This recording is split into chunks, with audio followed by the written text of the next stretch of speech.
Morning সবাইকে। আজকে তো রাখি, তার মধ্যে শনিবার পূর্ণিমা, কি বানাবো বুঝতে পারছি না। জন্য আলুর দম,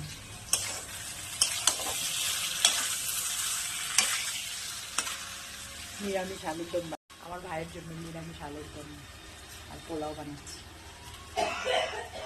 আমি রাখি পরানোর জন্য একদম রেডি, এখন রাখি পরাবো।